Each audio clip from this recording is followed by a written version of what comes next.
Hey, my reptile guy 13 here. So sorry about the lack of videos. I broke my camera and I just now got a camera and it's like a cheap flip camera or whatever they call it. But it was like 20 bucks at Target. So I'm just going to use this for now. I'll be getting a new camera in 2 weeks. But this is going to be a leopard gecko care. So, in the last video, I did this and I didn't have enough light in here. I'm going to try to open the door. But for leopard gecko care, basically you need a 10 gallon for one full-grown adult, a 20 for two, and then like in a 20 gallon long, which is what I have, you can keep pairs in there, like one male, 3 females, something like that. That's what I'm going to be doing. I'm going to be putting more females in here, but this has my super hypo tangerine female and my albino male. So you need a hide on the cold side, hide on the hot side, and a hide in the middle, or like some decoration or something, and a lay box if you're going to be breeding, and then a food dish and a water dish. And I don't have any in there right now, but you should keep mealworms or giant mealworms in there. Like, the way I found it is if you do keep mealworms or giant mealworms in there all the time, they seem to like keep their weight up during breeding season. And then like every other day you put in some crickets and they eat that.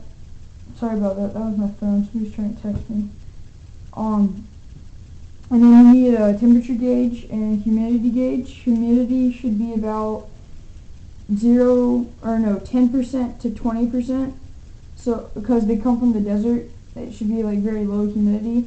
And then on the hot side, the temperature should be between 85 and 95. And then on the cool side, it should be between 75 and 85. And that's basic care. And then for breeding, you need 1 male, 1 female minimum. And then they start breeding in March, I think, and then it ends around August.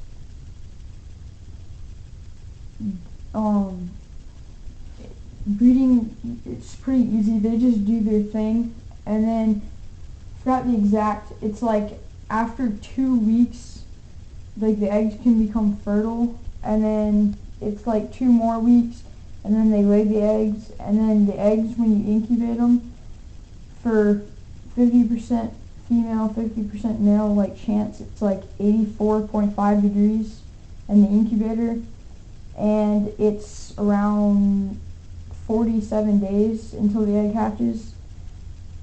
But I'll do one on like during the breeding season. I'll do one on like a video on egg incubation, and that's pretty. Oh, substrate. You need reptile carpet, paper towels, or tiles. Don't use sand. They can impact on it. And then you're gonna want a screen top so that they can't escape if you have any tall hides like this one right here, which my male is in. You can see his tail. I want to get him out. He's always cranky. But that's a basic setup, 20 gallon for a pair. And then let's see if my camera will cooperate. This is a 10 gallon, like some decorations and stuff. Food dish, water dish, cheap hide. That's a 10 gallon. And I have 1 male in there. I'm trying to get him big enough so that he'll breed. He's going to be breeding with the 2 on the bottom rack. And this is the other 10 gallon I bought. It's going to be used for cricket breeding. I have some crickets in there right now. And all the babies are in that one over there. And I'll do a video on the cricket breeding and starting February, when I get all the geckos ready to breed, I will be doing a video like 101 on breeding. And for January, I believe, January 21st, there's going to be a Repticon, and we're going to be buying a lot of leopard geckos because then they'll be ready for breeding. And 2 weeks I'll do an update, and I'll tell you exactly which geckos we're going to be getting. And we're probably going to get some fat tails, but I'll talk more about that in 2 weeks during the next update.